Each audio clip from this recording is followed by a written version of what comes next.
Vale, sí, muy buenas noches a todos. Buenas noches. Bueno, vamos a dar inicio entonces a la actividad. Bueno, me presento por acá. Mi nombre es Dinair Pinto. Estoy a cargo de la vicepresidencia de la Junta Directiva de la Sociedad Venezolana de Geólogos. Y bueno, sí, queremos darle la bienvenida a todos. Muchas gracias a todos los que se han conectado hasta ahora, pues a través de Google Meet, y estamos haciendo también transmisión en vivo vía streaming con nuestro canal de YouTube para, bueno, llegar a la mayor cantidad de personas posibles, ¿no? El día de hoy, pues, estamos dando inicio a una serie de actividades que vamos a estar llevando como parte de actividades académicas dentro de como Sociedad Venezolana de Geólogos. Bueno, queremos recordarles también a los participantes que pueden realizar preguntas a través del chat en la sala. Al final estaremos compartiendo, al final de la ponencia estaremos compartiendo estas preguntas. Las que den tiempo, el resto les compartiremos el correo electrónico del profesor Arminio para hacérselas llegar y contactarlo directamente, ¿no? Bueno, en esta charla, como ya sabemos, contamos con la excelente participación o magistral presentación del profesor Juan Francisco Arminio, quien, bueno, ya leeremos en unos momentos su reseña de su perfil profesional. La charla, como ya conocen, se llama Captura y Almacenamiento Geológico de Carbono, oportunidades y retos en la transición energética. Bueno, nuevamente bienvenido, profesor Arminio, y bueno, muchas gracias por estar acá el día de hoy. Antes de iniciar, queremos informar a los asistentes, a los que están conectados, que bueno, desde ya, a partir del mes de abril, la Sociedad Venezolana de Geólogos abrimos pues el periodo de inscripciones formalmente, y va a ser de manera permanente para todos los colegas que se encuentran registrados en la base de datos desde el año pasado y los que se han seguido registrando hasta ahora. El paso siguiente ahora es, bueno, se les va a hacer llegar a sus correos a todos los que están registrados la información pertinente y detallada de los pasos que deben seguir para hacer la membresía. Como saben, se están honrando para honrar pues el funcionamiento de la sociedad, se deben honrar varios gastos, y entonces, bueno, se les va a hacer llegar la información detallada para esto, ¿no? Bueno, entonces, bueno, como les decía, vamos a dar inicio a la charla. Vamos, por favor, mantengan las cámaras. Les voy a pedir que por favor desactiven las cámaras y los micrófonos para evitar interrupciones, y al final podemos abrir en la medida en que sea necesario, ¿no? Como les decía, las preguntas serán respondidas al finalizar para no interrumpir, y bueno, sin más preámbulos, vamos a dar inicio a la actividad. Voy a dejar de compartir acá para ver la otra pantalla donde tenemos la presentación personal del profesor. Un momento, por favor.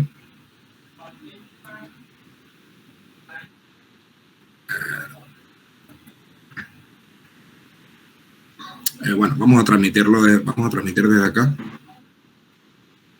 Ya, profesor, denme un momento para mostrar su reseña y ya pasamos a su... Disculpen un momento. Bueno, vamos a transmitirlo desde acá. No sé si logran ver la pantalla ahora mismo.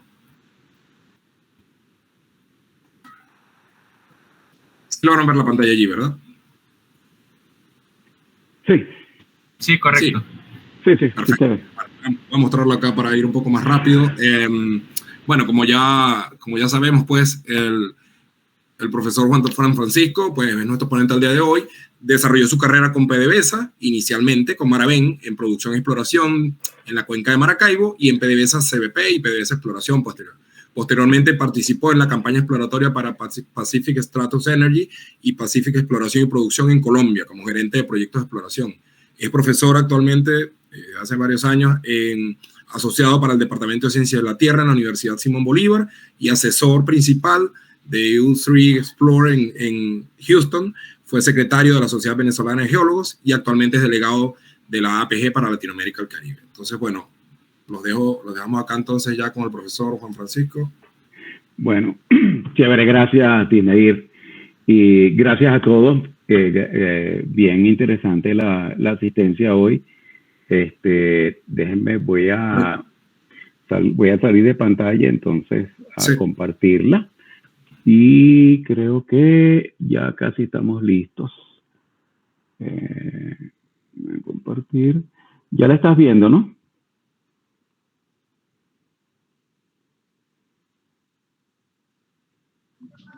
Carlos, sí, ahí estamos viendo. Sí, vemos su presentación. Ya desfasado, ¿viste? Estás viendo la pantalla principal. conectada en YouTube con el correo de mi hermana bueno, la computadora para entrar un poco en materia primero, y ya se les había dicho antes, felicitaciones. De todas maneras, primero que nada a la sociedad por estar retomando impulso, y quienes hemos sido parte de la sociedad en el pasado nos llega más todavía. Entonces, muchas felicitaciones y sigan adelante porque vale la pena. Segundo, veo en la audiencia una cantidad de caras conocidas. Incluso veo también gente que obviamente tiene conocimiento de la materia, de manera que lo que yo quisiera mirar hoy, las próximas, son 30 láminas, yo calculo 40 minutos. Si me paso, también me pueden interrumpir. Lo que quería compartir con todo el grupo, más que un hilo con detalles muy específicos, más bien es una semblanza general del tema de almacenamiento geológico de carbono, quizás siendo siempre, cuesta mucho no hacerlo, pensar en qué oportunidades pudiera el almacenamiento geológico de carbono, que lo conocemos también como CCS, y distintamente en la charla lo vamos a llamar así. ¿Qué oportunidades puede brindar el CCS para el país? Las ideas que ven ahorita en la pantalla son las ideas con las que quisiera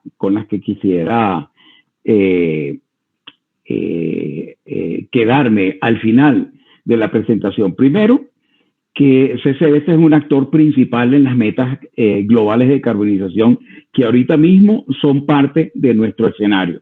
A veces nos damos cuenta, a veces no, pero en el mundo global que nos manejamos cada vez más importante el tema de la decarbonización y de los compromisos de los países. Ya vamos a ver un poco de eso.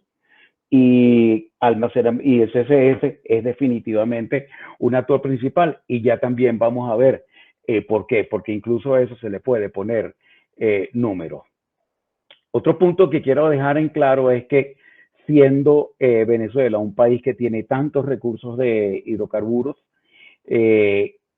CCS es un recurso muy importante para decarbonizar el aprovechamiento comercial de hidrocarburos que de otra manera, a lo mejor en una transición energética, se nos pudieran quedar en el subsuelo para siempre, ¿no? Y en conexión con eso, si visualizamos que podemos decarbonizar industrias completas con base en aprovechar nuestro conocimiento y nuestra habilidad para manejar el subsuelo, pues entonces podemos introducir dentro del parque industrial del país industrias que están muy relacionadas con la transición energética, que están creando una gran demanda de objetivos industriales, por nada más que, por ejemplo, hidrógeno azul. Entonces, conectándolo con eso, más todavía uno pensaría en que hay oportunidades para el país.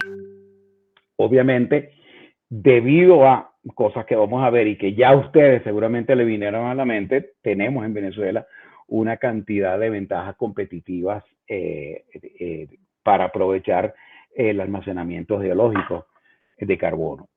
Pero bueno, vamos a mirar un poco. Este es el esquema de la charla. Son digamos, los pasos por los que vamos a ir.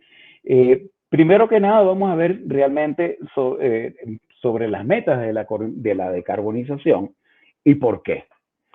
Y bueno, esto lo conoce todo el mundo, y quizá únicamente es para arrancar la discusión. Todos sabemos que el planeta en un estado natural tiene un equilibrio en la atmósfera que permite que buena parte de la radiación solar que ingresa y que llega a la superficie del planeta sea devuelta al espacio vía reflejo, o sea, se refleje hacia afuera, y una parte y una fracción como parte del equilibrio homeostático que regula de manera natural el planeta, una parte, gracias a la presencia de gases invernaderos, CO2, dióxido de carbono, pues, metano y nitrógeno, principalmente esos gases concentrados en la troposfera, aproximadamente la troposfera hasta 14 kilómetros de altura, reflejan parte de esa radiación natural.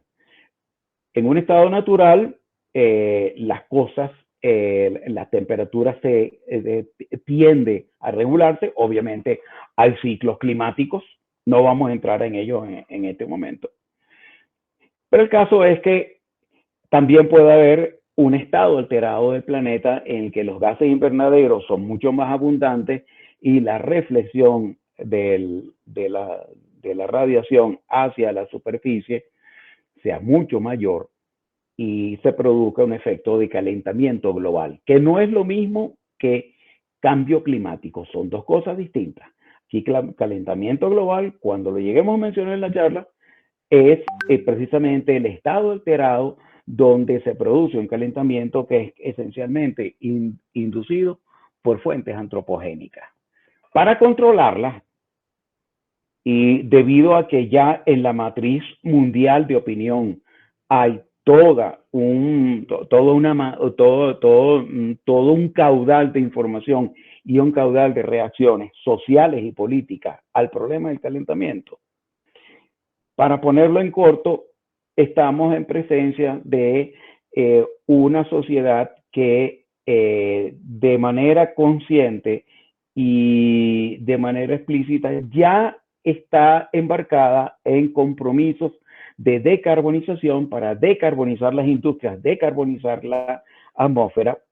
A todas estas, el CO2 es, digamos, el gas invernadero principal identificado y que es uno de los que está dentro de las metas de reducción y de mitigación en los acuerdos que desde 2015, incluso desde antes, pero sobre todo cristalizado en el acuerdo de 2015, ya hay metas globales que son vinculantes, suscritos por más de 194 países, es vinculante, y ya hay una meta global donde como país siempre vamos a ser medidos, igual que todos los demás países van a ser medidos de cara al imperativo de controlar la presencia de dióxido de carbono en la atmósfera.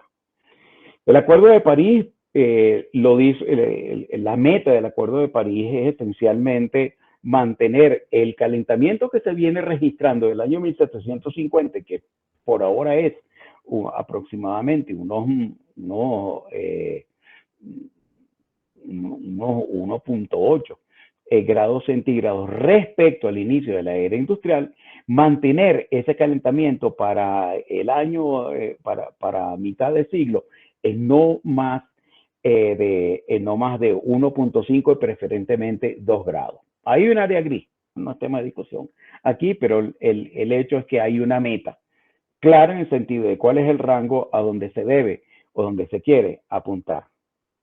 Para que eso ocurra, de acuerdo a los modelos climáticos, se necesita que para lograr mantener en 2 grados centígrados ese incremento a mediados de siglo respecto a la era industrial, se requiere que el carbono atmosférico, el dióxido de carbono, se acerque en aquel momento, a mitad de siglo, año 2060, se acerque al nivel actual. Por eso es que se le llama carbono cero. No es que se va a reducir de la atmósfera la totalidad del dióxido de carbono, que tampoco sería el propósito, ni sería posible. Y tampoco es la idea, porque el dióxido de carbono es un gas esencial para la vida. Pero el caso es que se quiere mantener, de acuerdo a los protocolos del Acuerdo de París, en 420 partes por millón. Para eso se requiere reducir aproximadamente el 40% de las emisiones de carbono que hay actualmente.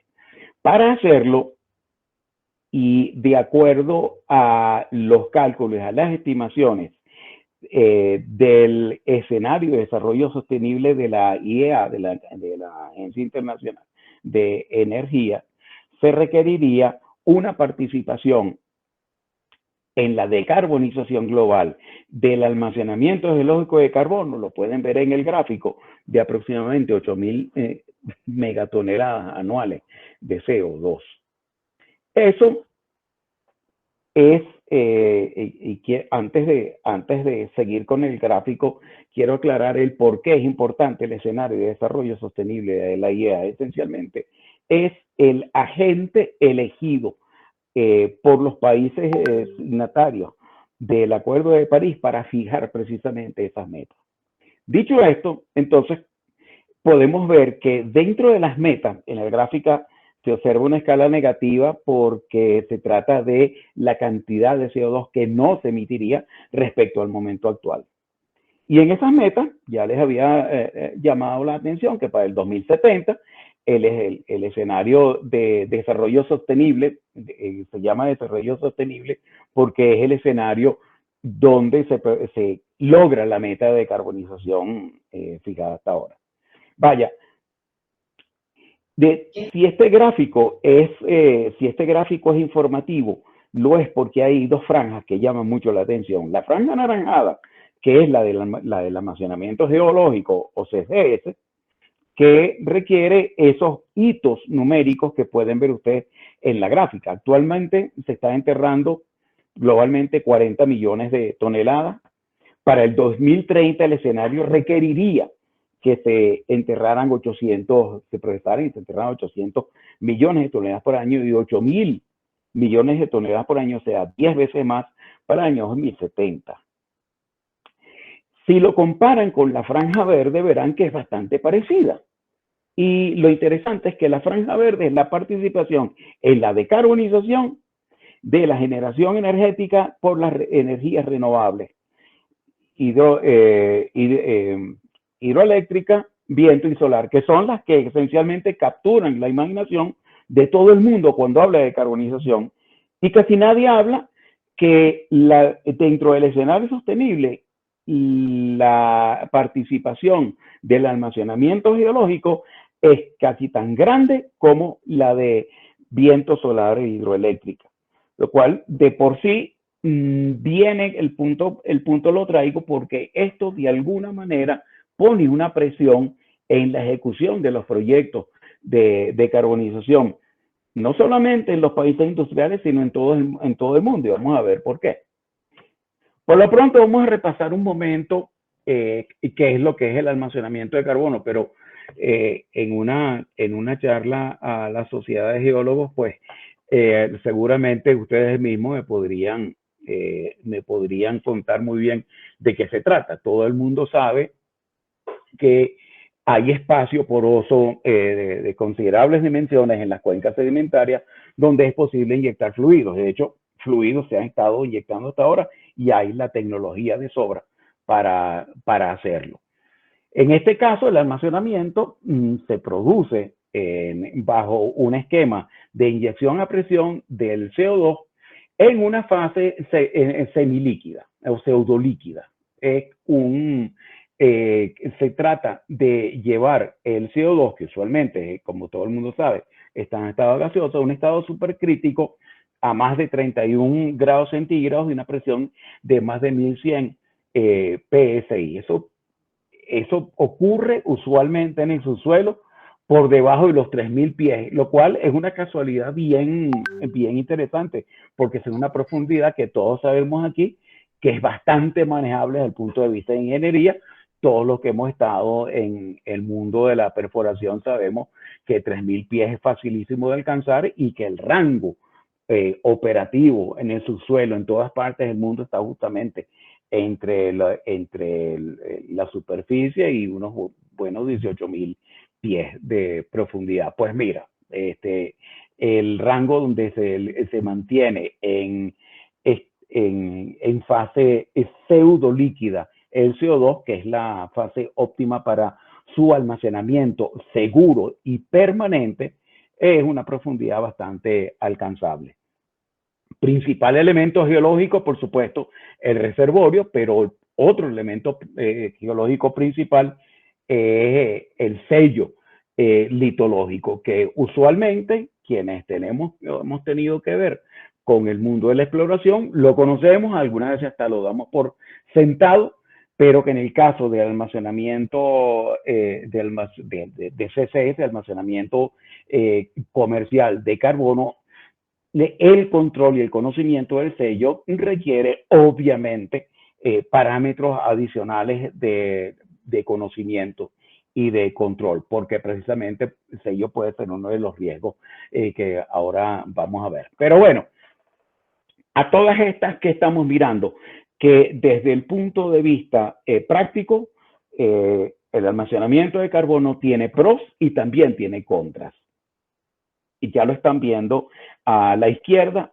El pro es que dentro del montón de tecnologías que se prueban actualmente en el planeta para avanzar metas de decarbonización, o sea, de todas las tecnologías que se están creando y que están adaptándose a las metas de decarbonización, pues les cuento que la tecnología asociada al almacenamiento de carbono es la más conocida, es la más establecida, es una tecnología probada, es escalable y que además se puede aplicar no solamente en sitios donde se viene aplicando hasta ahora, sino también en esencialmente cualquier cuenca sedimentaria del mundo, siempre y cuando se hagan los estudios requeridos para ello. O sea, no se trata obviamente de un bautizo tecnológico con manguera,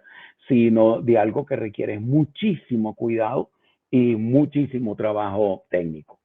¿Es una solución perfecta? No es una solución perfecta porque como toda solución industrial también tiene riesgos técnicos. Ya vamos a ver algunos de estos riesgos están asociados a la operación en superficie, que no la vamos a cubrir aquí, es la simple operación de facilidades de superficie con gases y que funciona para una cantidad de funciones más, pero sí vamos a hablar un poco de los riesgos que se pueden dar en el subsuelo, que es probablemente el ámbito de interés de toda esta audiencia.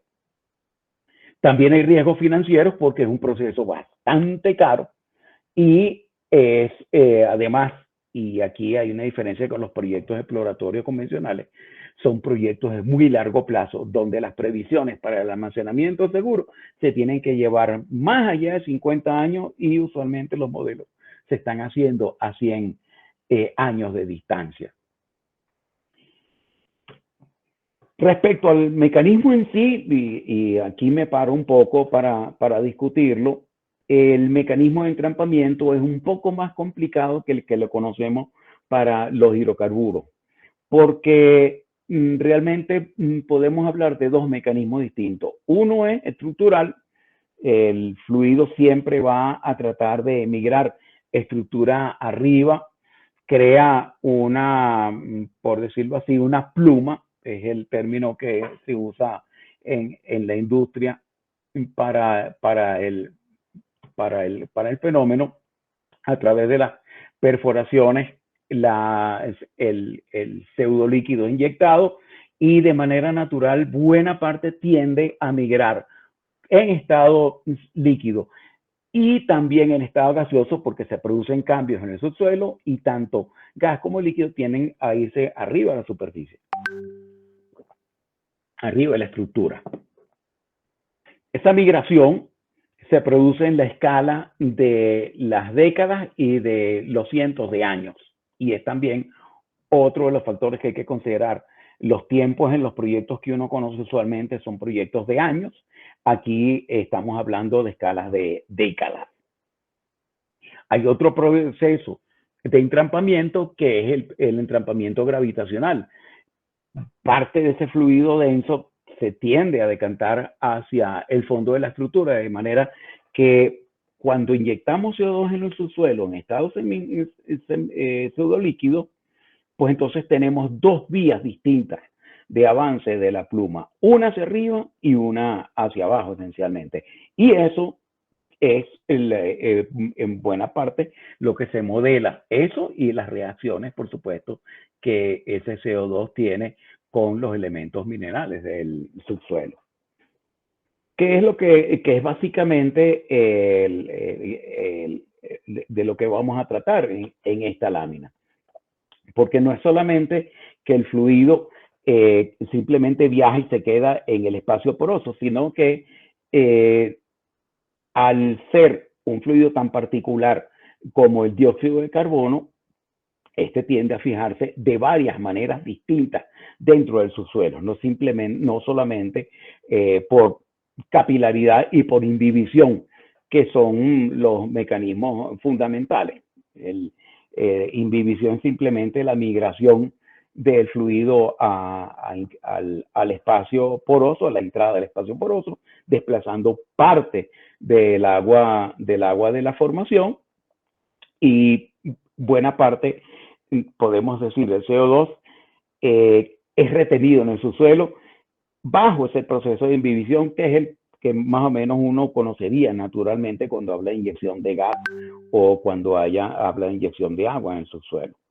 Pero es que hay más, porque parte del dióxido de carbono tiende a reaccionar, tiende a disolverse, reacciona también, eso vamos luego, tiende a disolverse en el agua de formación, y podemos hablar de que tenemos una soda que la vamos creando en la medida que la presión diferencial de CO2 va aumentando, de manera que además de la imbibición, de la invasión del espacio poroso, también está la disolución física del dióxido en el agua de formación, en el acuífero.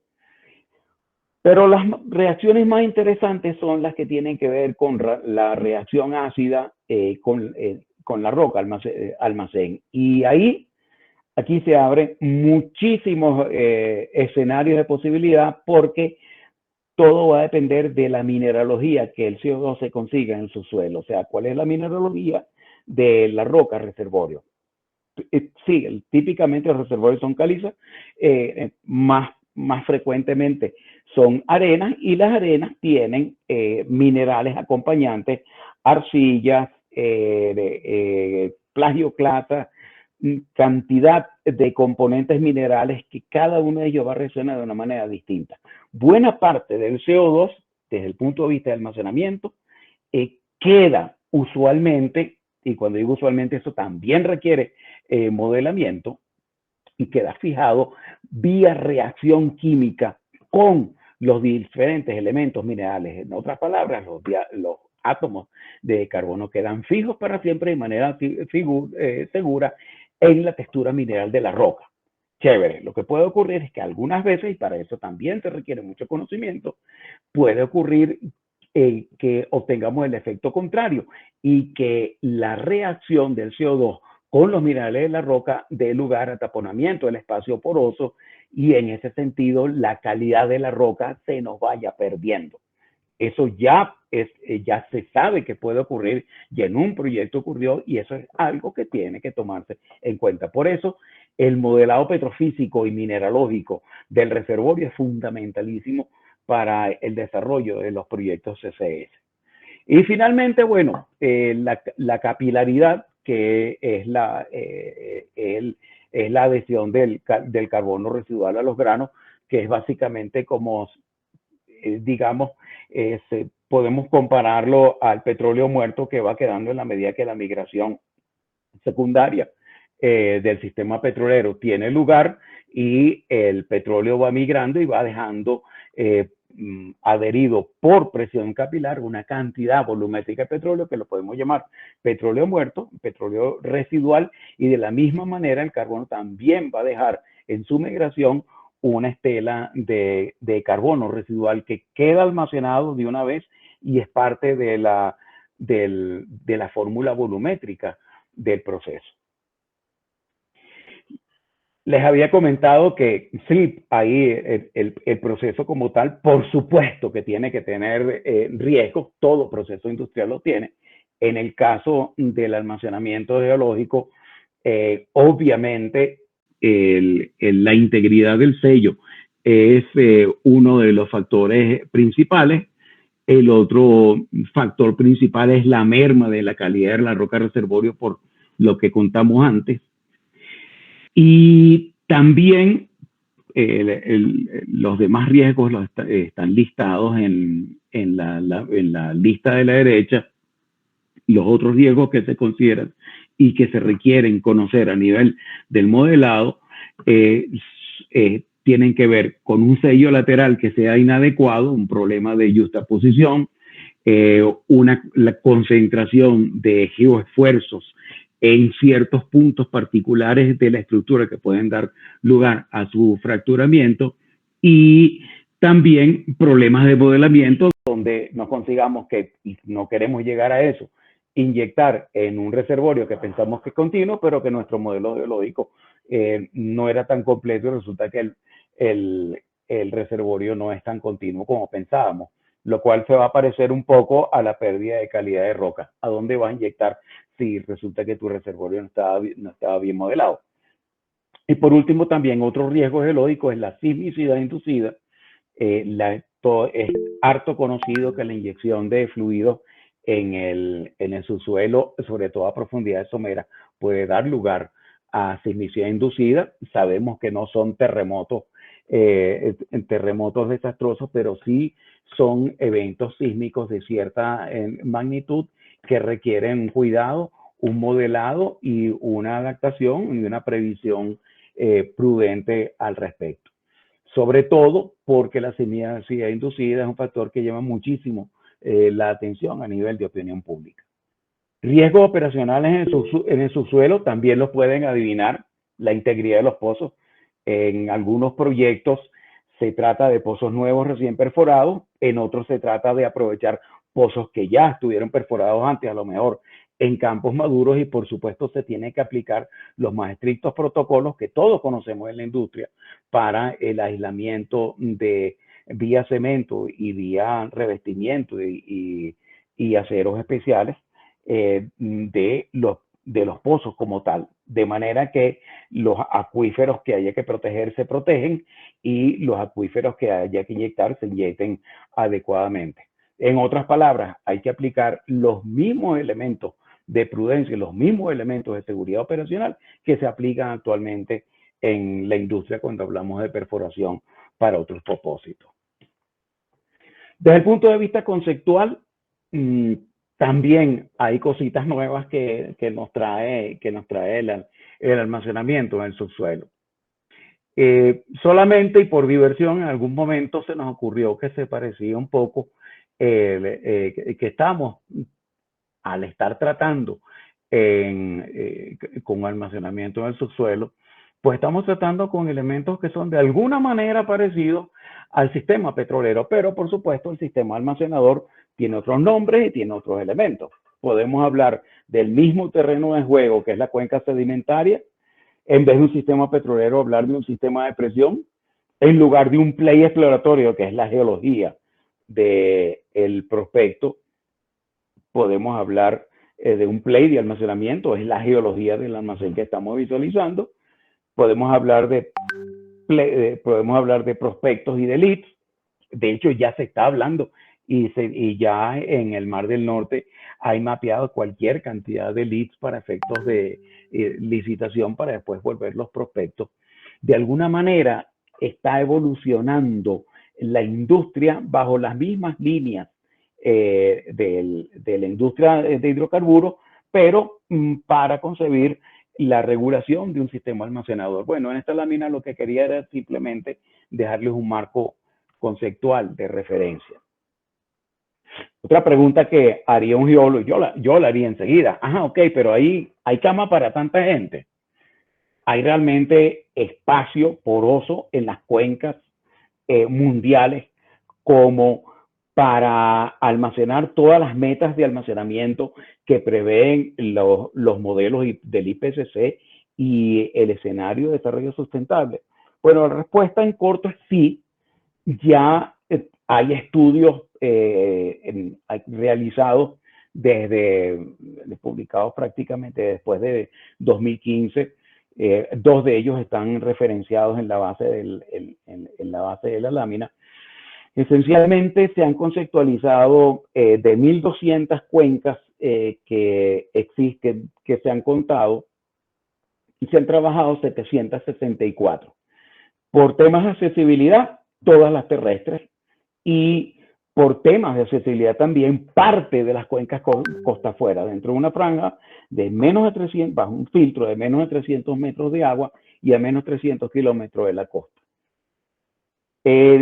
Poniendo los números tomados directamente de los estudios, poniendo los números en orden, en las cuencas terrestres hay una capacidad de almacenamiento de 6.000 gigatoneladas. Una gigatonelada es 1.000 millones de toneladas de CO2. ¿Okay?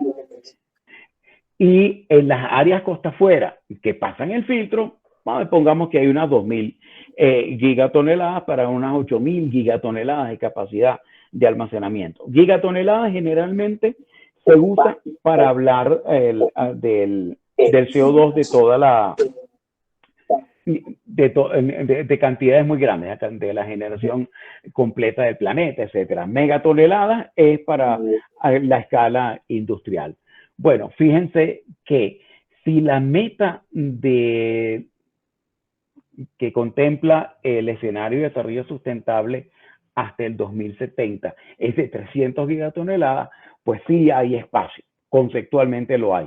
Por supuesto, estos son estimados clase 200, son estimados muy, digamos, generales, porque a la hora de definir la capacidad de almacenamiento se requiere un trabajo de detalle sumamente elaborado, como es lógico a partir de todo lo que hemos hablado. Pero de nuevo, si alguien, y esta lámina la elaboré porque en algún momento yo también me lo pregunté, oye, ¿no se habrá estudiado la capacidad global al respecto? Pues sí, ya hay estudios, obviamente.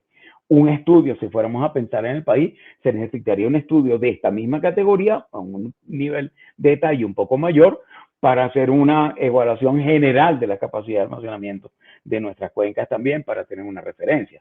Pero es un buen comienzo, y me gusta mucho mostrar esta lámina.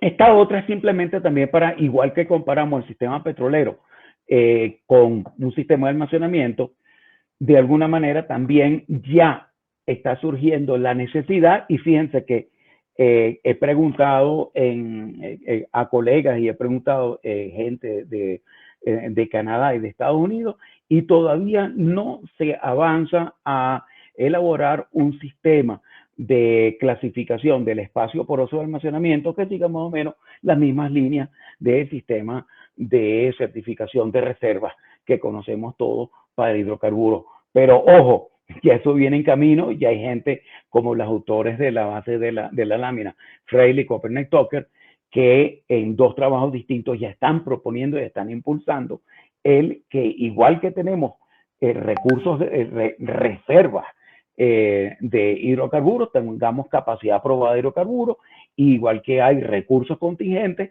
también capacidad contingente de almacenamiento, de manera de estructurar lo que en un futuro va a ser una industria sumamente dinámica, que es la de certificación del espacio de almacenamiento. Por supuesto, retos técnicos, 2 grandes. El primero es la visualización del subsuelo, y en ese sentido traigo estas láminas simplemente para mostrar en qué se anda en este momento en términos de modelado de la roca. Hay ya buena parte de las contratistas principales de tecnología, suplidores principales de tecnología, Slomes, Halliburton, tienen sus modeladores.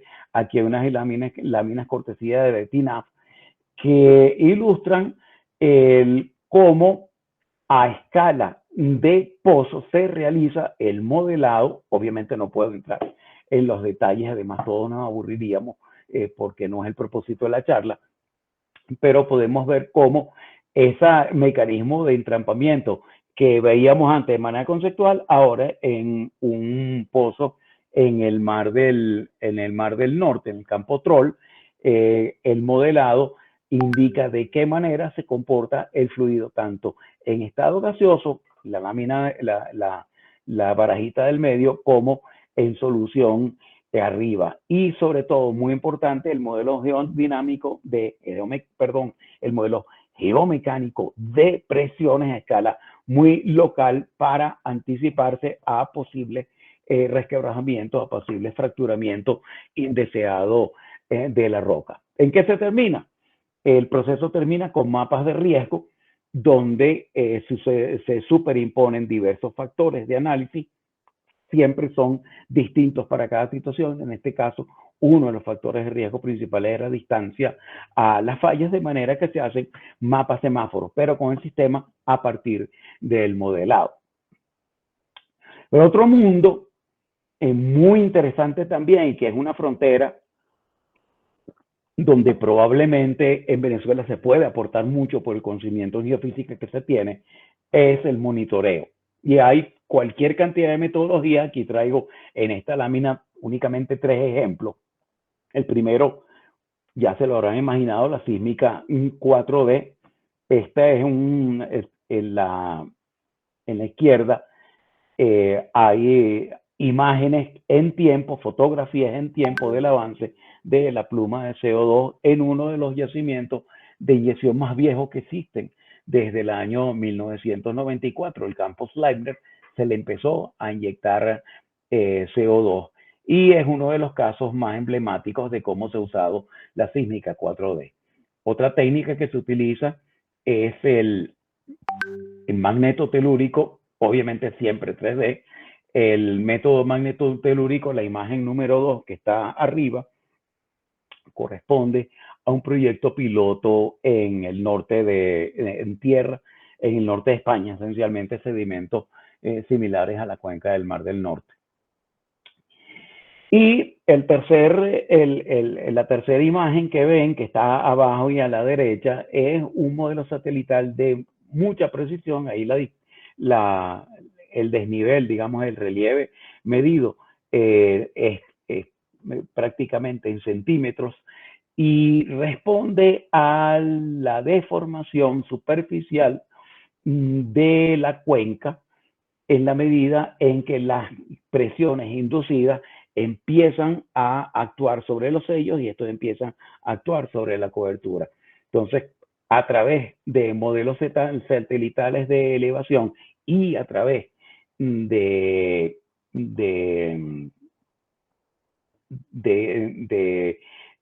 sensores remotos, se canaliza el proceso de monitoreo que empieza antes, porque hay que dictar una línea base antes de que empiece la inyección, y que va a ser un monitoreo que de manera permanente tiene que tener lugar por más de 50 años. De manera que son proyectos completamente distintos a los que conocemos en el aspecto de cuánto tiempo dura el sitio, los protocolos de custodia y de vigilancia de los factores geológicos que se están controlando. Por supuesto, ¿cómo se paga todo esto? Se lo pueden imaginar. Si uno saca petróleo del suelo o si saca gas del suelo, va a haber alguien que le diga, oye, muchas gracias, y te lo paga.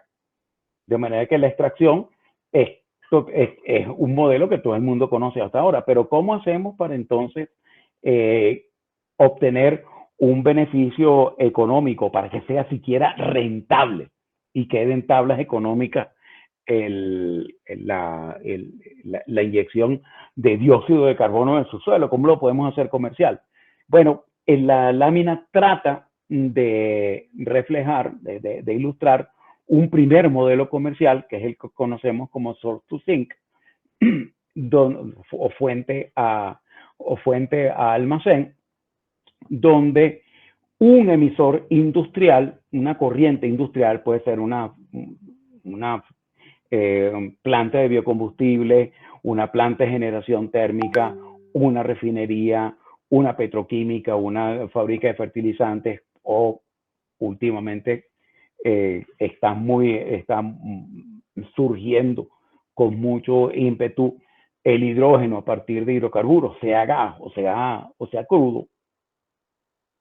El caso es que una fuente industrial concentrada genera el CO2 suficiente para justificar el proyecto, y finalizada o hecha la captura del CO2, este es transportado a un sitio donde es inyectado, y ese sitio donde se va a inyectar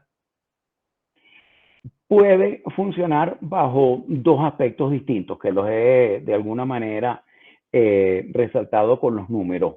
El primero es un esquema que funciona desde hace tiempo en los Estados Unidos, es muy popular, y es apoyar la inyección de carbono con recuperación adicional. En otras palabras, el CO2 se inyecta, se recicla, y hay un diferencial de crudo que le da valor a la extracción. De esa manera se apalanca económicamente el proyecto.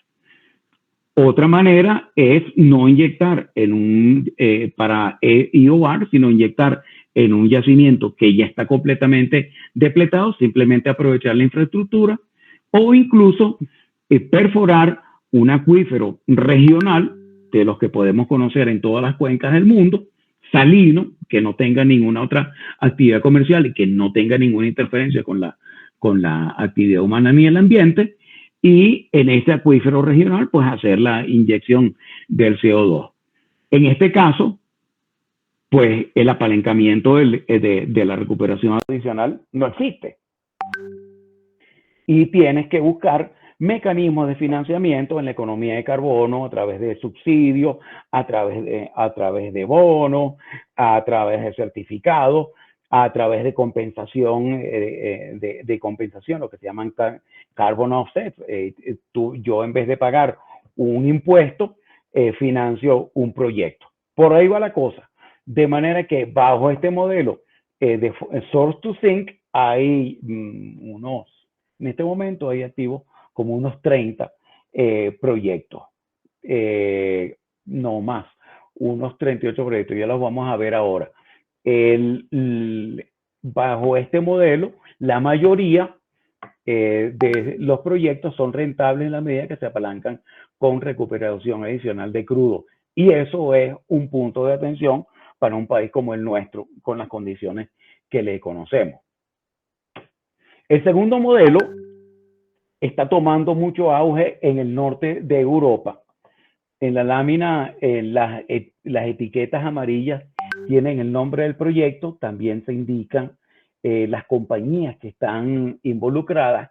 Fíjense los nombres y fíjense cómo, de alguna manera, la industria que hasta ahora ha sido pionera en la visualización y la gerencia, esencialmente, del espacio de subsuelo, tiene la capacidad para conducir proyectos que permiten decarbonizar emisiones industriales en centros industriales concentrados en países como los europeos.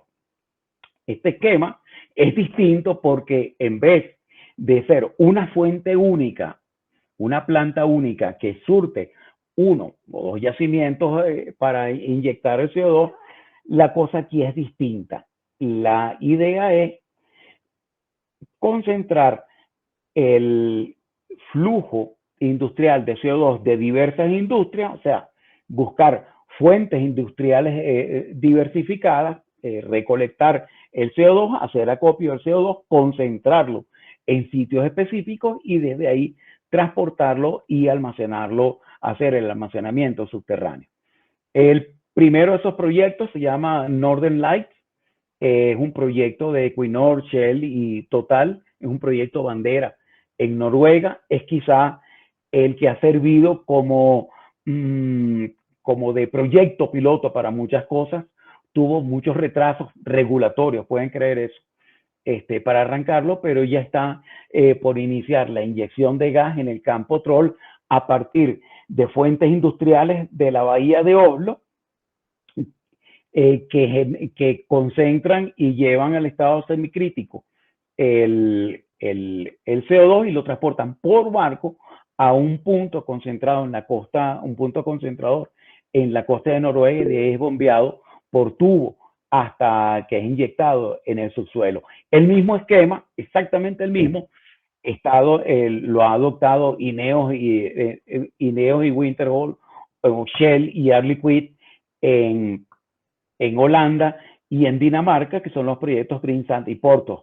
Y justo ahorita está licitándose digamos, las bases tecnológicas para el proyecto Viking, que es de BP, en Inglaterra. Es un proyecto gigante también. Hay más proyectos todavía, pero solo quise representar aquí 4 proyectos que ya están en construcción. Hay unos cuantos más del mismo tono, que son proyectos que están ya conceptualizados, pero que no tienen todavía un go-ahead de construcción. Esto sí.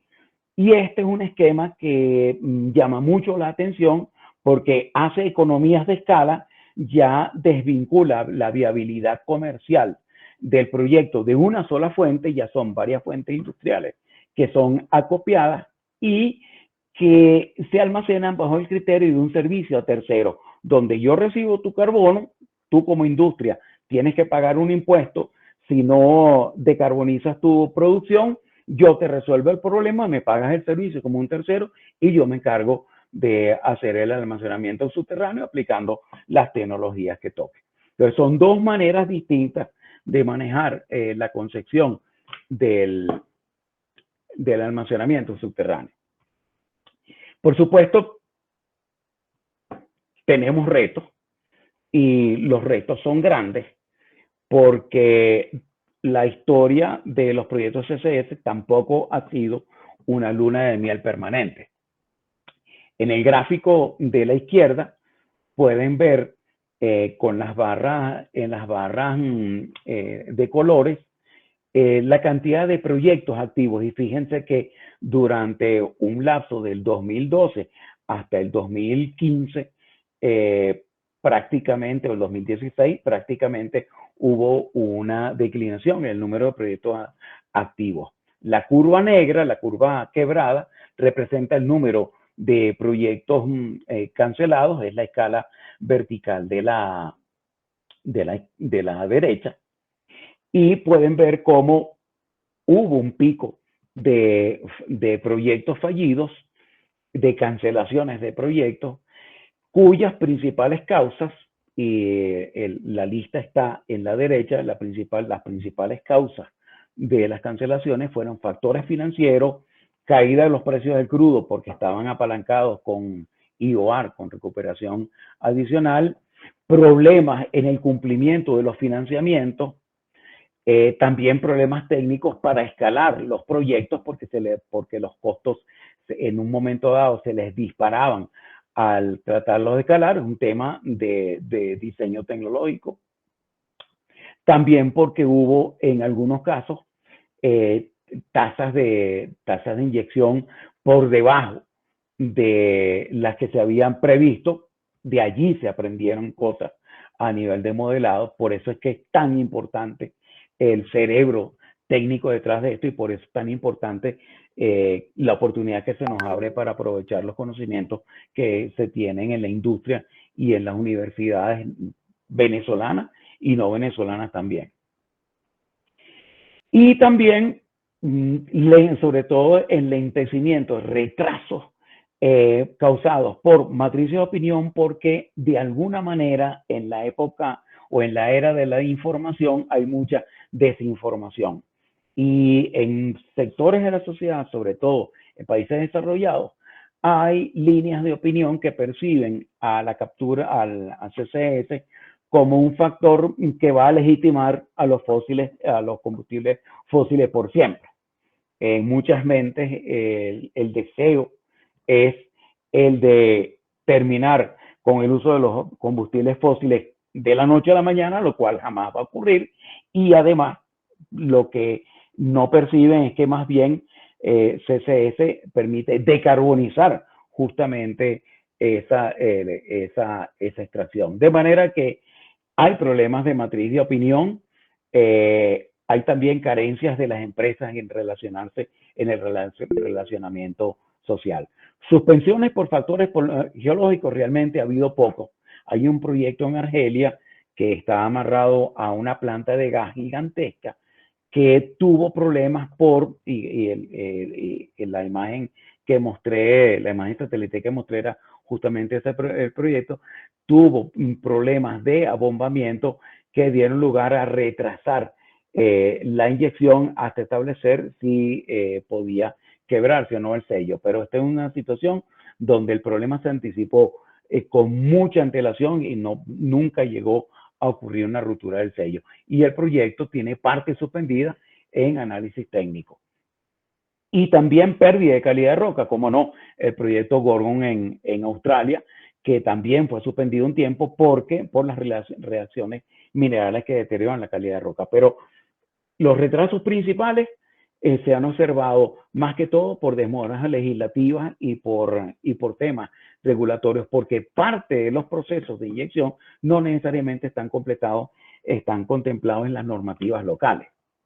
Y eso es un reto grande, que el reto de la normatividad y el reto de la regularización de la elaboración de las leyes para soportar esta actividad, que algunas partes ya ese ciclo, como en Brasil, están cubiertas por la ley existente, pero en otras hay que inventar las leyes. Los procesos legislativos, lamentablemente, son lentos. Los otros retos grandes, por supuesto, se lo pueden imaginar, los costos. Estos son proyectos muy costosos. Un proyecto de 3 megatoneladas, entre media y 5 megatoneladas al año cuesta cualquier cosa entre 250 y 2.500 millones de dólares. Y son proyectos que además tienen un OPEX significativo, que puede ser negativo si están apalancados financieramente con recuperación adicional, o si no, tienen que financiarse con economía de carbono. Y por supuesto los tiempos de ciclo. La preparación de un proyecto de estos va entre 6 y 12 años y la ejecución va entre 50 y 100 años. Es una escala que a mucha gente, por supuesto, acostumbrada a otro tipo de proyectos, pues le va a costar imaginarse. Retos a futuro, la certificación del espacio de almacenamiento, ya lo mencionamos, y el manejo de las áreas prospectivas, crear la normatividad para sacar a licitar, definir bloques prospectivos y que el Estado saque a licitación y normalice y legalice un proceso que es similar en esencia a los procesos licitatorios para la industria de hidrocarburos. ¿En qué estado está el CCS a nivel mundial? Bueno, actualmente hay una capacidad de inyección de 40 megatoneladas por año. Por cierto, no perdamos de vista, hay una meta de 800 megatoneladas para dentro de 7 años que ni de broma se va a poder cumplir, porque los proyectos que hay son muy pocos y los proyectos que están programados también siguen siendo pocos. Es un déficit de casi el 50%. Pero vamos a mirar en qué se está usando la inyección de carbono. Y fíjense, en la gráfica, la escala de inyección está arriba, la pueden ver de 0 a 10, y abajo están listados 26 proyectos que están activos en este momento, y también están listadas las actividades, digamos, la industria a la que están asociados. Las barras grises son proyectos que tienen una industria asociada y que se apalancan con recuperación adicional de hidrocarburos. Pueden ver que realmente hay una diversidad grande de las fuentes industriales. Está el tratamiento de gas, está gas sintético, generación de gas sintético de carbono, LNG, refinación, etanol de maíz, generación de carbón. Lo pueden ver. Lo que yo quiero resaltar es que, por ejemplo, las que resalté en amarillo, LNG, mejoramiento de bitumen, como quien dice, mejoramiento de crudo pesado. Ese proyecto Quest es muy interesante, es de Shell, es en las arenas bituminosas de Athabasca y es muy parecido a lo que pudiera hacerse con el crudo, ni siquiera bitumen, con el crudo extrapesado de la faja, aumentar el nivel de mejoramiento si las corrientes de CO2 se pueden descarbonizar. Hidrógeno azul es algo que tiene muchísima demanda ahorita y el hidrógeno azul se obtiene del gas. Y tenemos 3 polos grandes de gas, 4 si contamos la plataforma del Tana. Tenemos gas en Paraguaná, tenemos gas en el norte de París, tenemos gas en la cuenca oriental, y igual que vemos los proyectos que están funcionando en otros países del mundo, ¿por qué no van a funcionar en Venezuela? Fíjense que 24 de los 26 proyectos son, o de 20, lo conté mal, 23 de los 26 proyectos son source to sink, y hay solamente 3 dedicados a un acuífero salino regional. Este concepto ya empieza a ser distinto con los proyectos que están en este momento, digamos, en el pipeline, están en este momento en desarrollo y en ejecución. Fíjense que en azul están los centros de acopio de carbono, hubs de carbono que hablamos antes, que ahora son, digamos, de cara al futuro son mucho más numerosos de lo que era antes. Otro tipo de proyecto que quiero resaltar aquí es uno que es muy interesante porque consiste en extraer directamente de la atmósfera el carbono, concentrarlo y inyectarlo. Pero esta extracción atmosférica, lo que se llama captura atmosférica directa o DACC, es algo que está empezando en este momento, pero con todo el que está empezando en este momento ya hay varias plantas pilotos y hay una grande, de escala grande, de 1 megatonelada anual que la está desarrollando Oxy en Texas.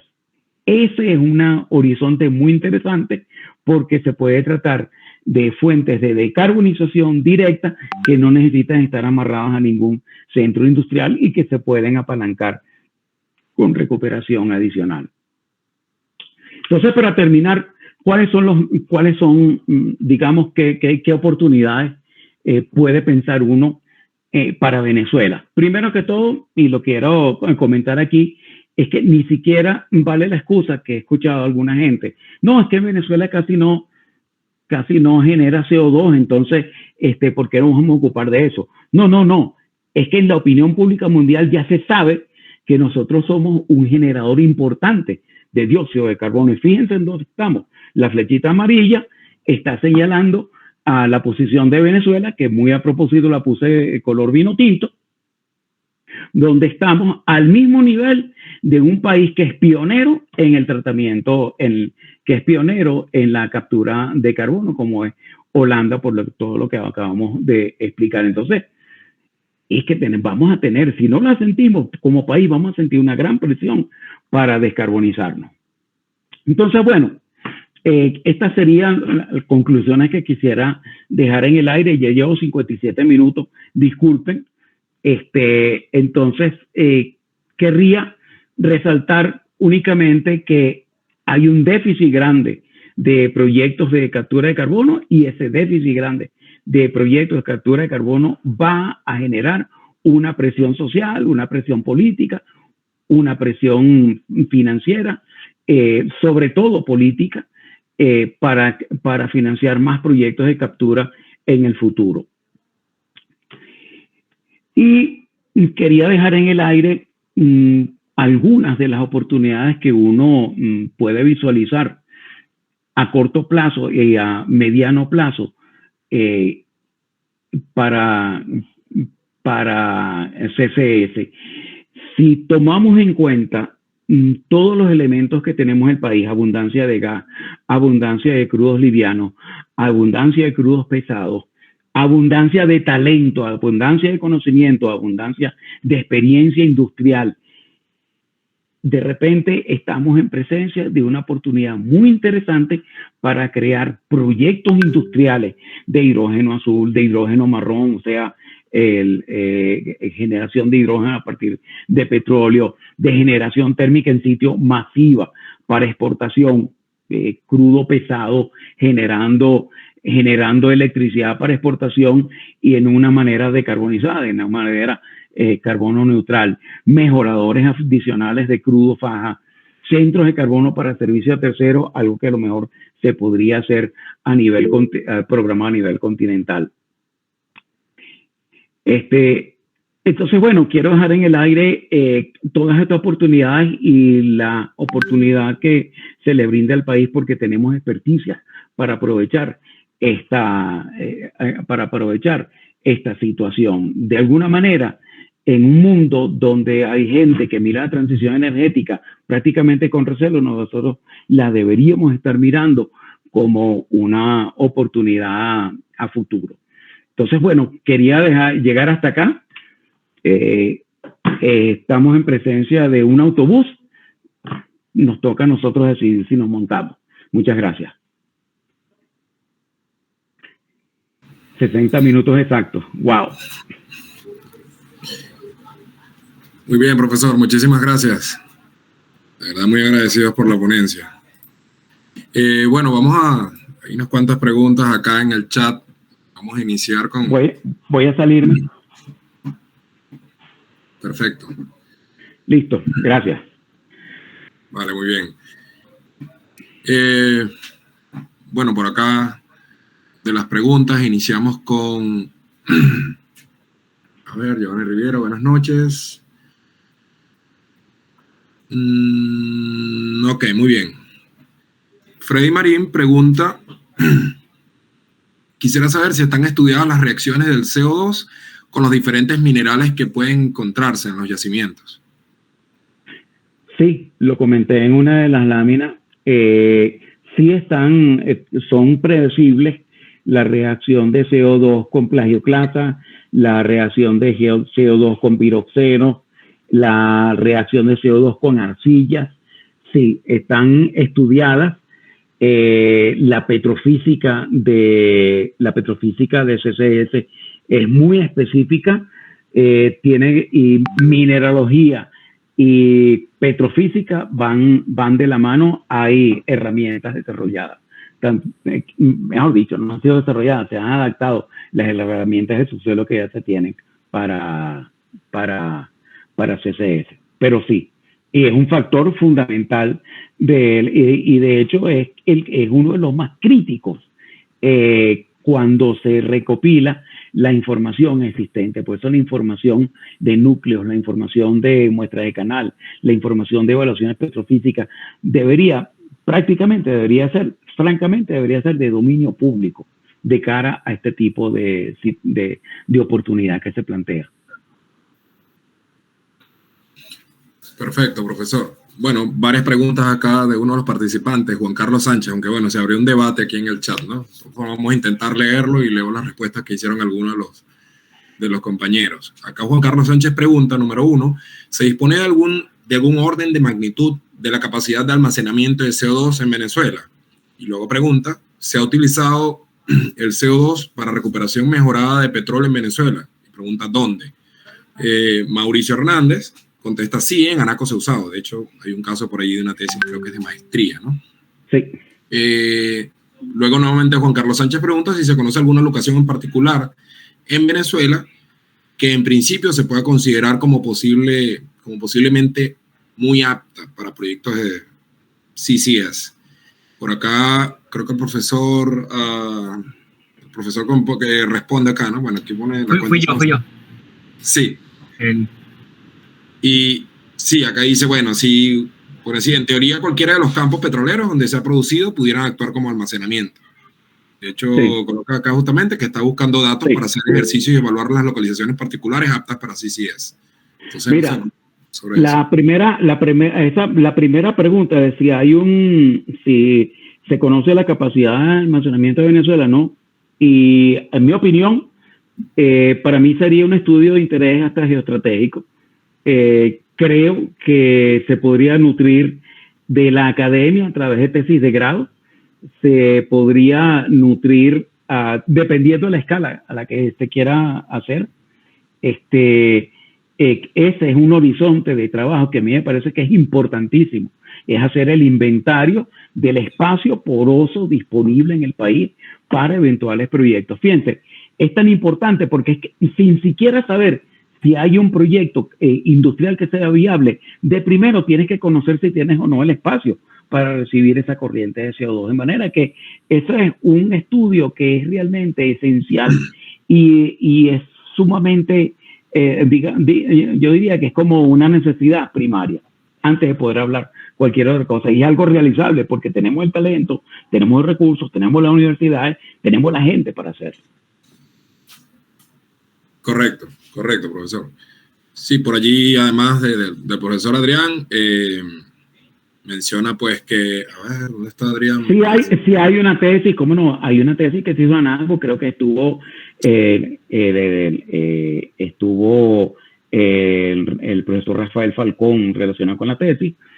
Ya hay gente que ha tenido la visión de decir, oye, mira, en el área de ANACO tú puedes tener gas y puedes sacar hidrógeno azul con el gas y lo apalancas financieramente haciendo recuperación adicional. Es que no estamos descubriendo el agua tibia. El propósito de mi charla aquí sería más bien poner o dejar una inquietud, porque ya sé que hay mucha gente que está pensando en esto.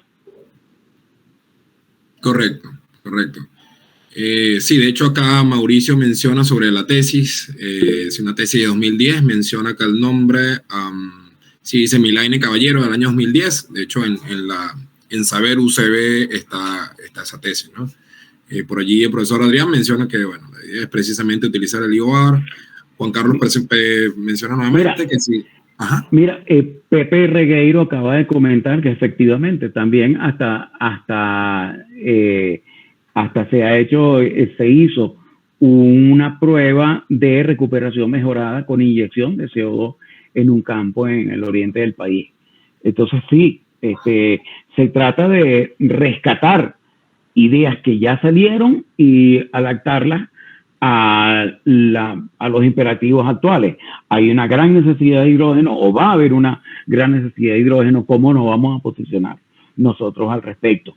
Hay posibilidad de las corrientes industriales del país, las que ya existen, de decarbonizarlas a través de una política, a lo mejor una política de Estado de manera sistemática. Pues también ya ha habido ideas de enterrar CO2 para IOR. Yo diría que dependiendo del sitio, a lo mejor hay que pensar también en acuíferos salinos regionales que no estén vinculados con petróleo. Por supuesto, el apalancamiento con el petróleo es muy tentador. Correcto. Sí, bueno, acá además, bueno, siguen comentando sobre la tesis del año 2010. De hecho, Yanitza Rivas comenta específicamente los datos sobre el título de la tesis, el autor Caballero, pero bueno, sí, específicamente esto fue realizado en el área mayor de ANACO y oficina en Anzoátegui, ¿no? Correcto. Y bueno, luego se siguen haciendo comentarios sobre este tema y bueno, creo que al final de los comentarios finales está el del profesor Regueiro, profesor Pepe. Sí, Jaime Montaño coloca... Sí, excelente. Se hay una serie de proyectos a través de tesistas que han hecho muchos estudios. Lo que hay que hacer es un inventario y cristalizar las ideas. Que ya se sabe hacia dónde dirigirse. Bueno, excelente, profesor. Muchísimas gracias. ¿Qué más? ¿Tiene conocimiento? Pregunta acá. A ver. Ya se me fue la pregunta. Sí, por acá. Uy, se me movió. Sí, acá dicen, ¿tiene conocimiento sobre la realización de simulación de propagación de ondas para evaluar las respuestas sísmicas ante la inyección de CO2? No. Ese es el método magnetotelúrico. Sé que también se aplica microsísmica, igual que se aplica microsísmica para la planificación de fracking. Se hace microsísmica para hacer análisis geomecánico, pero en concreto eso no. Pero de nuevo, esos son precisamente campos de investigación en muchas partes, porque la masificación de CCS, como pueden ver, los números lo indican, no ha ocurrido todavía. Estamos en la etapa previa a la masificación. Y claro que hay una cantidad de fronteras tecnológicas que todavía no se han cruzado. Correcto. Sí, bueno, acá también coloca Elías Rojas. Gracias por su ponencia, profesor. Junto con la posible producción de hidrógeno, ¿considera que se podrán desarrollar proyectos de almacenamiento biológico de hidrógeno en paralelo? Bueno, la pregunta es ¿para qué quieres hacer almacenamiento geológico de hidrógeno? Porque pudiera ser que inyectas hidrógeno y después no todo el hidrógeno lo recupera. Entonces, habría que ver. Primero hay que ver si se tiene todo ese hidrógeno que lo justifique, pero mira, la imaginación es el límite. Sí, señor. Sí, señor. Bueno, varias personas dando gracias por su presentación, profesor. Bueno, y el profesor Crisanto, muy importante, comenta que existen actualmente 2 tesistas de geología de la UCB y próximamente 2 de geofísica de la Simón Bolívar, con tesis sobre almacenamiento y captura de CO2 y de hidrógeno. Entonces, bueno, por allí, importante acotación, ¿no? Buenísimo. Buenas noches, profe. Tengo aquí un par de dudas. Adriana aquí presente. Una cosita es, al profesor Gisnair se le pasó poder hacer una pregunta que hizo Shirley Rojas, que era metodologías acreditadas para garantizar el almacenamiento de carbono y su monitoreo. Si la pregunta es si conozco metodologías acreditadas, no creo que exista la formalización de metodologías. Cada caso es específico, igual que en exploración y en producción. Cada situación es distinta y cada situación requiere probablemente de un abanico de soluciones tecnológicas distintas dependiendo del caso. Hay unas cuantas que son conocidas, el 4D, el del ejemplo que mostrábamos para Schleifner en la lámina, en una de las láminas. Bueno, sí, hay tecnologías que son, digamos, automáticas, magnetogravimetría de alta resolución, magneto telúrico, también, por supuesto, el 4D, tecnologías especiales de perforación. Recuerden que estamos lidiando con un fluido muy agresivo. Tienes que tomar las previsiones a nivel de perforación, aleaciones especiales, revestimientos especiales para evitar la corrosión. O sea, hay una cantidad de tecnologías que se requieren, pero que haya una lista de tecnologías certificadas, no lo sé. No creo que exista. Gracias, profe. Sí, y por mi parte, antes de hacer mis preguntas, le quería agradecer por la presentación, una excelente presentación, muy informativa. De hecho, yo sí tengo una serie de preguntas, que es, pues, ya habló de la posibilidad de utilizar o de apalancar la captura de carbono con recuperación secundaria, con EOR, pero la pregunta es, en cuanto a la parte del método por Hub, ¿ok? O en inyección en acuíferos salinos regionales, ¿ok?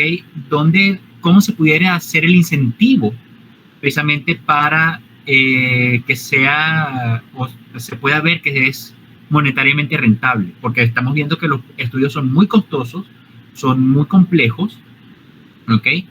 Y no cualquiera lo va a hacer. Bueno, voy a hacerlo por el gusto propio, no, va a ser, me interesa el billullo, ¿ok? Sí. Si voy a inyectar un money para poder inyectar eso en el suelo, es porque de algún lado estoy logrando que la gente me pague por hacer eso. Sí, claro. ¿Okay? Mira, en Europa como que el incentivo está en los taxes.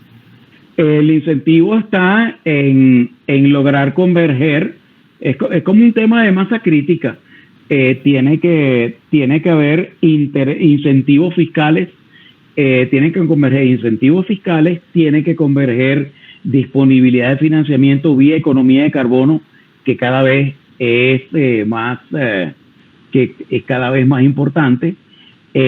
Obviamente no hace ningún sentido que tú hagas un hub de carbono en la Antártida ahorita o en la Patagonia, tú tienes que hacer los hubs de carbono a donde tengas también una generación crítica. ¿Dónde yo haría un hub de carbono en Venezuela? Probablemente en la zona de Maracaibo, con la petroquímica y trayendo corriente de CO2 de las refinerías. A lo mejor esos volúmenes no son suficientes. A lo mejor tú sí puedes hacer con una política agresiva de promoción, pero esto requiere ganas de hacerlo y requiere una planificación. Tú sí puedes, como país, trazar un lineamiento, decir, bueno, Japón o no sé, que para no hablar todo el tiempo del caso venezolano, los japoneses pueden decir un momento dado, mira, ¿sabes qué? La legislación que yo estoy sacando da unos incentivos fiscales de tal tamaño que en el futuro va a ser rentable que tú montes un hub de carbono en la costa, en una X costa de Japón y te traiga CO2 como un servicio a terceros de emanaciones de otras partes. ¿En este momento será económico? Probablemente no. Pero es que resulta que tantos procesos industriales que en un principio no resultaron económicos, después resultaron económicos. Ok, entiendo. Mi otra duda que tenía es una duda más y un comentario. Mi segunda duda era, con los números que presentó de las simulaciones de escenarios de la capacidad mundial para el almacenamiento de carbono, que dio un total de 7.190 gigatoneladas, ¿ok? Y con el objetivo de que en el 2070 necesitamos poder almacenar 300 gigatoneladas. La pregunta es, con esta filosofía, con este pensamiento de captura, ¿ok? De carbono, ¿por cuánto tiempo se va a poder mantener? ¿Cuán largo en el tiempo se puede mantener? Porque obviamente vamos a tener una capacidad que se llena, y una vez llenado, ¿dónde metemos lo que se genere de más? Sí, tienes toda razón. La capacidad excede en órdenes de magnitud el requerimiento previsible para el momento en que se cumplieran las metas de decarbonización hacia el año 2070. No va a estar inyectando para toda la vida. Se supone que todos estos volúmenes inyectados decarbonizan la industria hasta un punto donde no haga falta, porque has logrado neutralidad, has logrado el punto de cero carbono, que es la meta para el año 2070. Esto dicho de manera muy rápida y muy amplia. Sí, pero estamos asumiendo que para esas fechas tenemos que muchas industrias siempre van a tener que producir algo de... Por supuesto, pero de dióxido. Entonces, sí, claro, de cero. Tienes toda la razón, pero no te tengo la respuesta a eso. Ese es el lineamiento general a partir de los objetivos del desarrollo sustentable. Claro. Sí. Y bueno, mi comentario era que muchas de las preguntas respecto a la interacción del dióxido de carbono con la litología y de la captura de H2, hubo una charla la semana pasada, lo que ahorita no me acuerdo quién la promocionó, si la APG o la SOBG, con una presentadora venezolana en Nueva Zelanda, e hizo toda esa muy bueno. Esa charla. No me acuerdo, profesor Dejaine, si me pudiera recordar, pues creo que está usted presente. Ludmila, correcto, gracias, profesor Pepe. Y cualquier cosa, bueno, compartir esa presentación, no sé si será de la SOBG o de la APG, para los interesados. Y precisamente con lo de durante esa charla se habló que la captura del hidrógeno, el almacenamiento de hidrógeno, se suele pensar en cuevas de sal, precisamente para evitar acceso de oxígeno, etcétera, etcétera, y humedad. Y tenemos entendido que en Venezuela como que no están las condiciones dadas para poder hacer almacenamiento de hidrógeno. Sí, Sí, Adrián, me parece interesante. Me imagino que cuando haya una charla sobre hidrógeno, el tema va a salir y se va a discutir en detalle. Ok. Bueno, del resto, muchas gracias, profe. También al profesor Pepe por pasar el dato del data share de Sleipner 4D. Y bueno, a todos los que han participado, que me han aclarado dudas directa o indirectamente, y a quien nos pasó el dato del trabajo de Milengi Caballero. Gracias, esa es toda mi participación. Si me logran escuchar, ¿cierto? Tenemos una mano levantada, Reinaldo. Si pueden hacer una participación muy breve, porque estamos ya fuera del tiempo. El peligro de una mala inyección de almacenamiento de CO2, profesor, ¿qué puede traer? Sobre todo si no se tiene en cuenta ¿qué podría provocar eso? Gracias, profesor. Un saludo, volverlo a ver. Reinaldo, te escuché entrecortado, pero te entendí que hablas sobre un peligro de la mala inyección. Mira, para mí uno de las principales, no es un peligro, un punto de cuidado, es la salud mecánica, la integridad mecánica de los pozos inyectores, y cuando se inyecta en un campo abandonado, la salud mecánica de todos los pozos. Entonces, ¿qué es peligro? El peligro es una gestión industrial irresponsable. Un peligro es dejar que la corrosión afecte a los pozos, o ponerse a inyectar sin haber remediado pozos que son viejos y que requieren, obviamente, una remediación preventiva. ¿Qué otro peligro? Que inyectes por encima de la capacidad geomecánica del yacimiento. Bueno, claro, por supuesto, pero para eso es que tienen que existir las mejores prácticas que, de hecho, se vienen aplicando desde hace más de 20 años.